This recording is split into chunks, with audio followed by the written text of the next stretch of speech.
One bad decision when selling your home can cost you thousands or even tens of thousands of dollars. In this video, I'm going to reveal to you the 10 most common mistakes that home sellers make when they decide to sell their home and how you can avoid it. Even if you already have your home listed for sale, you can still correct this mistake. So let's jump into it. And that brings us to the first big mistake that a lot of home sellers make. People glance over making small repairs. Small repairs ignored will lead to bigger issues down the road. I'm telling you, I promise you. I'm not lying.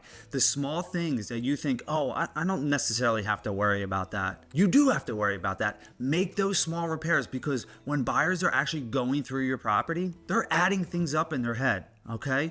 Oh, this is wrong with this sink. This is wrong in this bathroom. This is wrong in this room, right? These small repairs that you can get ahead of before they actually become these major issues. Because again, it's all about dollar signs, right? What buyers always think in terms of, what am I going to have to do to this property before I move in, or even within the first year of me moving in? So if you are in a position where you can make these small repairs, and I highly suggest you do. I know people are always in different positions, and sometimes you just are going to sell for cash and as is condition. But for the average homeowner who doesn't do that, you have to really consider making those small repairs, because they will add up and a buyer is just going to want to deduct that from the price. Take care of the maintenance items, right? You want to make sure that everything is in line with your water heater, the HVAC system, your electrical, your plumbing, right? So if you know of these small minor things that need to be taken care of ahead of time, just do it. Bite the bullet and do it, because I promise you, it's going to help you sell and it's going to help you net more money. One of the most important things that you can do as a seller for potential home buyers is help them to envision themselves in your home. Now, I get it. You've been living in your home for years, even decades, right? So that means that you have personalized your home to what you love, and that's great, right? And I truly believe that everyone should love where they live. But on the flip side of that, when you're selling your home, you have to make sure that you stage it and present it properly, which leads into the second biggest mistake that I see a lot of people making, which is poor staging and presentation. If your home is cluttered, way too over personalized, and just downright filled with stuff in every single room, buyers are not going to be able to envision themselves when they walk through your home. Home buyers make decisions emotionally, and then they back it up with logic, right? So that means when they're walking through your home, they have to feel a connection to it. They have to feel emotionally attached to your home. And that's very hard to do in cluttered spaces or in spaces that are just too over personalized. So if you created some theme styled room in your home, then it would probably be wise to revert it back to how it was before you decide to list your home. And please, just declutter. I've made a video about decluttering, right? And I'll make sure that I link to it, because I want you to be able to know how to really declutter your home so you don't have all this stuff in it when people are trying to go through your property and they're trying to envision themselves in it. There have been countless studies that have shown that staged homes sell faster and for more money than homes that are not properly staged. So do yourself a favor, invest in decluttering, invest in reverting things back to a more neutral palette, and invest in staging, right? If you don't want to actually pay for a stager, you can just get a staging consultation. There's a lot of people out there that can help you with just a consultation to give you an idea of what you can do in your home and what you can work with that's already in your home to make it look really nice. A lot of times I feel like a broken record and I just say the same things over and over and over, and that's because I really understand the philosophy of behind selling your home. And one of the most important things that you can do as a home seller is making a good first impression. And that leads us into the third mistake, which is ignoring curb appeal. Curb appeal is very important, right? Because again, buyers buy emotionally. And the first thing they see is the curb appeal of your home. It's the exterior of your home. It's your lawn. It's the front facade, right? Is your siding dirty? Is the brick needing pointing? Is your stucco cracking? Are your bushes overgrown? Is your grass overgrown, right? Do not ignore curb appeal. I promise you, It's going to help you. And I know it's a pain in the butt to take care of it, but it's going to help you in the sale of your home. It's going to help you sell quicker and generally for more money. So do yourself a favor. Before you decide to list your home, hire a landscaper to take care of the issues that need to be taken care of. Cut the grass, trim the bushes, make sure the mulch is not all over the place, right? And there's not sticks and debris all over the place. And I know I'm not trying to say to do a full renovation and change your stucco to hardy board or something like that unless you absolutely need to, but just do the basics. Make sure you take care of the curb appeal because it's going to help you. I promise. You don't want to make a bad first impression when it comes to selling your home, because when buyers are looking at your property online before they even come in person, they're going to see it. And they're going to think like, this house looks okay, and they're going to go to the next property that's in their price range where the curb appeal is really nice. And they're going to be like, oh, here we go. I'm going to see this property instead, right? I promise you, that's how it works, right? So do yourself a favor, invest in curb appeal because it will pay you back. 4 years of selling real estate. Actually, the entire time that I've been in real estate, I have always done this, and I have always told home sellers to do this as well. And when you are listing your home, one of the most important things you can do is you need to present it properly, right? And that's not just talking about the curb appeal and talking about decluttering and things like that. Your home becomes a product when it's listed online, and buyers will perceive that product as valuable or not valuable in their eyes. And one of the most important things you can do to show your home, as a product is valuable, is to have professional photography done. Do not list your home with an agent who takes pictures on their iPhone. It is 2024. There are high quality videographers, photographers out there that do a great job of showcasing your home for a few $100s. If you're working with an agent, or if you're deciding to sell on your own, which is completely fine, make sure that you hire a professional photographer. It is a small expense. I'll say this, it's not even an expense. It's a small investment to help you showcase your home properly to the most amount of people and to get the most eyeballs on it, to draw people in to actually want to come see the property.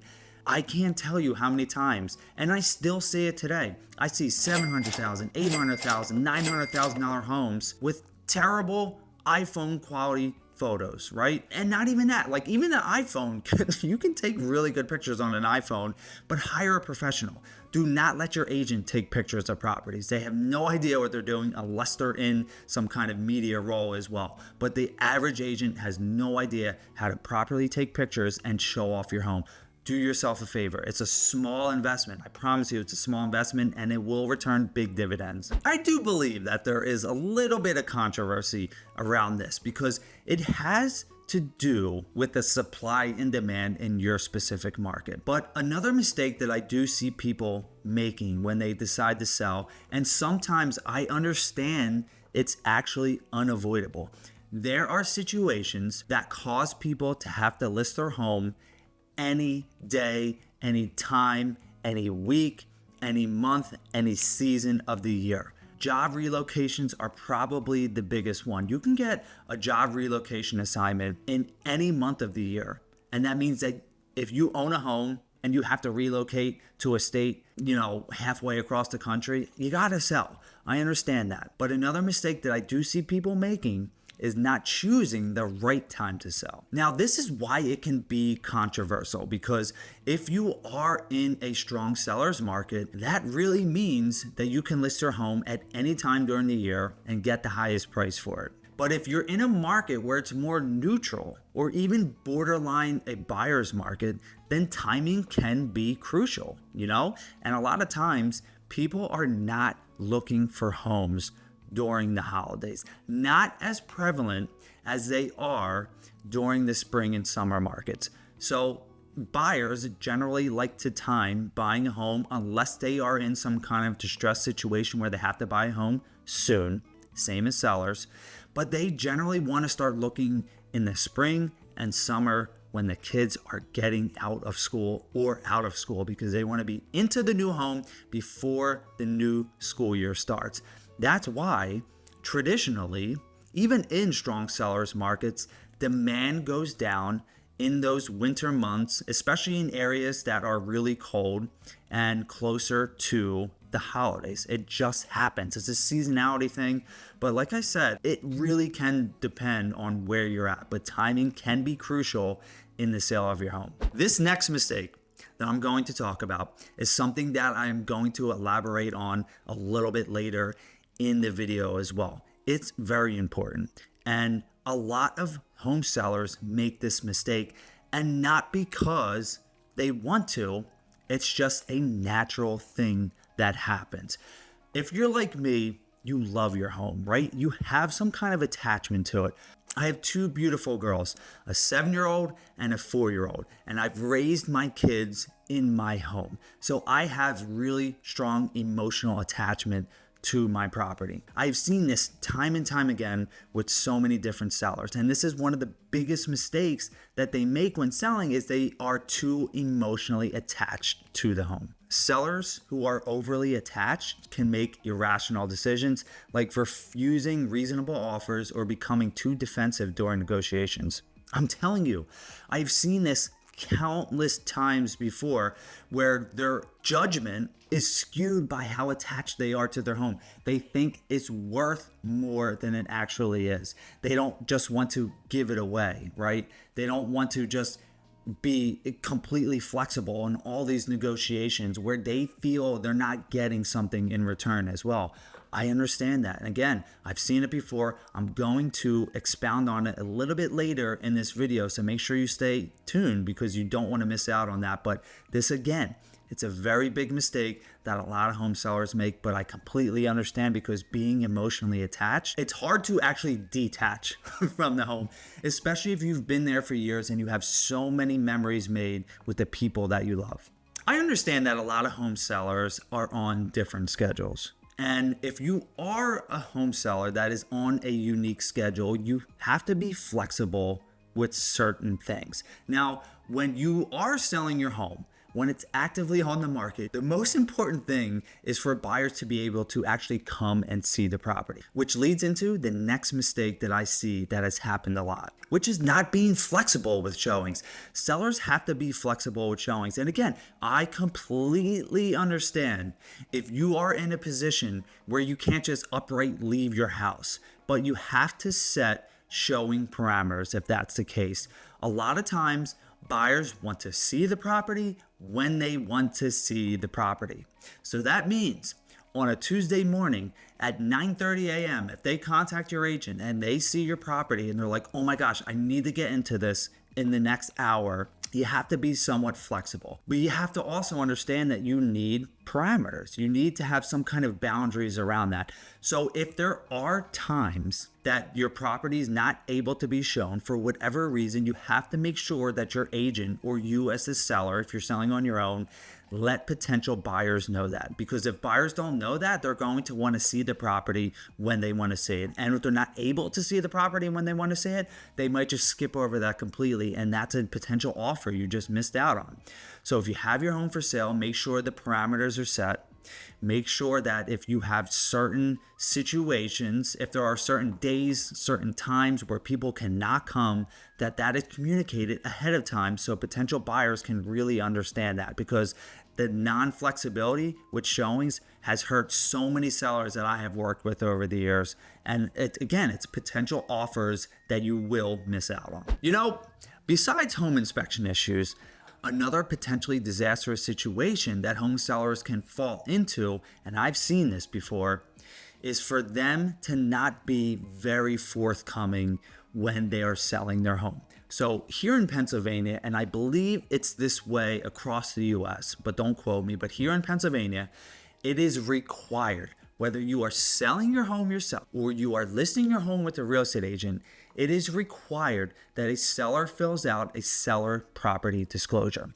Our SPD, our seller property disclosure, is about 11 pages long, and it has a lot in there. It's very detailed, but this is the way for the seller to get ahead of the situation and disclose everything that is wrong with their property that they are aware of. And that's the big key, that they are aware of. If you are aware of certain things that are wrong with your home and you do not disclose them and they come up later, either during the transaction or after the transaction, you can and most likely will be sued. I am not an attorney.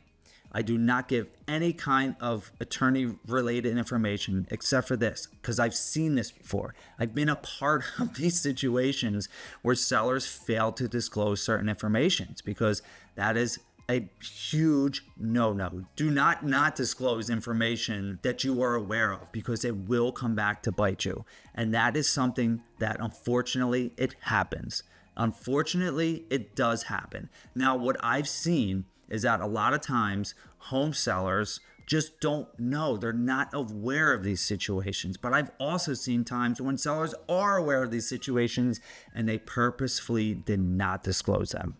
So make sure that you don't do that, because it is a huge mistake and it can cost you tens of thousands of dollars. I'm a big proponent in empowering home sellers. That's what my whole brand has been since I've been in real estate, empowering home sellers, giving them the information, giving them the knowledge, giving them the resources that they need to sell their homes, right? And I completely understand where people come from when they decide to sell their home for sale by owner. I get it.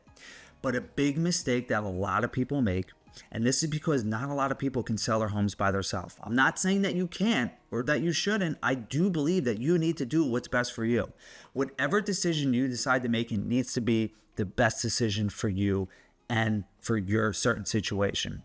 But a huge mistake that people make is not hiring a real estate agent. And that's because not everyone can sell their home by themselves. It's just a fact. Not everyone has the patience, the knowledge, the resources, that go-getter attitude where you can do, you can handle everything. You can handle the marketing. You can handle the advertising. You can handle negotiations. You can handle showings. You can do everything that a real estate agent does yourself. There is definitely a certain portion of home sellers that can do it and have no issues at all. And good on you. I love that for you. The vast majority of home sellers need their hands to be held. They just do. They absolutely do. And it's because they just don't have what it takes to actually sell their home. So a huge mistake that I do see a lot of sellers make is not hiring a real estate agent. There is a certain percentage of homes that come up as for sale by owner and they end up just listing with an agent to get it sold. It's somewhere in the 90%. A small portion of homes are sold each year from owner directly to buyer, a small portion. But a lot of people try it and then a lot of people fail because they just don't have what it takes to sell their home. So don't make that mistake if that's you. But if it is you and you can sell your home by yourself, good on you. Now, I told you I wanted to save the best for last, and I really mean it. This mistake can almost wipe out everything. This one mistake can really cause you to lose tens of thousands of dollars. And honestly, this one mistake, if you do this right, like if you don't make this mistake, then you can almost eliminate everything I just talked about. And the biggest mistake that home sellers make, hands down, is overpricing their home. It is, without a doubt, the number one thing that I have seen. Ask any real estate agent. I guarantee if you ask any real estate agent, any real estate professional, broker, mortgage lender, an attorney, they will all say the same thing. The number one mistake that home sellers make when they decide to sell their home is they overprice it. They overvalue their home, and it's for a lot of different reasons. One of them I already talked about. They feel very attached to the home, and depending on the amount of work they put into the home over the years, they feel like it's worth more than everyone else's. A lot of sellers try and take advantage of the market. If you're in a strong seller's market, they're going to want to potentially list $50,000 over what the last home sold for in the neighborhood. A lot of home sellers just don't understand the real estate market that they are in. And that's fine. You don't necessarily have to. You don't have to understand what real estate professionals understand. You just have to be able to take the advice of the right real estate agent for you. And that's why I always talk about this. You can price your home accordingly in any situation. And again, you can eliminate everything I just talked about. Meaning, if you want to sell your home for cash, as is, all you have to do is price it well. If you price it well, it's going to sell and you can eliminate everything that I just talked about. But time and time again, and I've seen it hundreds of times, home sellers just want to overprice their home, which ends up affecting what they will get for the property, and they end up making tens of thousands of dollars less. So I wanted to throw in this bonus tip for you. And it has to do with being emotionally attached to your home and ways that you can avoid to not be emotionally attached when you're deciding to sell your home because you don't want it to affect the sale of your home. You have to remember this. The goal is to sell the property. Keep the buyer in mind and don't let your personal attachments dictate the sale. Focus on what's best for the transaction, not the sentimental value. Now, I know you might be thinking, Shawn, it's easy for you to say that. I personally have suffered from this on the sale of a property myself as a real estate broker. So when I tell you, you have to separate the sale from the personal attachment to your home, I truly mean it. One of the best things that you can do is consult with someone else. If you get a third opinion, someone that you truly trust, that's not your real estate agent, that's not you, but someone's opinion you value very much, that is going to help you determine. Just lay out the situation. Say, here is what's going on. Am I being too irrational? Most of the time, they're going to say yes. Get a third opinion. Make sure you separate the sale from your emotions so you can actually get to the settlement table. Look, selling your home doesn't have to be a nightmare. You can do it right. You can do it well. You just have to follow these simple mistakes, and you have to avoid these simple mistakes, because if you continue to make them, it's going to negatively affect the sale of your property. I guarantee it. If you find yourself needing to sell your home anywhere in the US and you want to not do the hard work of finding, vetting, asking all these questions to an agent, and you want me and my team to do that for you, we can handle that from start to finish. We can vet the right agents. We can find them. We have connections all over the US, and we do it completely free. Yes, we do get a referral fee from the agent, but we're not going to charge you anything. All you have to do, click that link below, schedule an appointment with me. And if you are in the greater Philadelphia area or the Pocono Mountains and you want to sell your home and you want to work with me and my team, just click that link below, or you can scan this awesome QR code here and schedule an appointment with me. We'll jump on the phone about 10-15 minutes, and then I can find out what you need, find out what you want, and help you on your way. If you found value from this video, make sure that you watch this video up here about what not to fix when you're selling your home. This is very important information, and I guarantee you'll find a lot of good information from it as well. This is very important, and I know you're going to find a lot of valuable information from it as well. Look forward to speaking with you soon. Have a great day.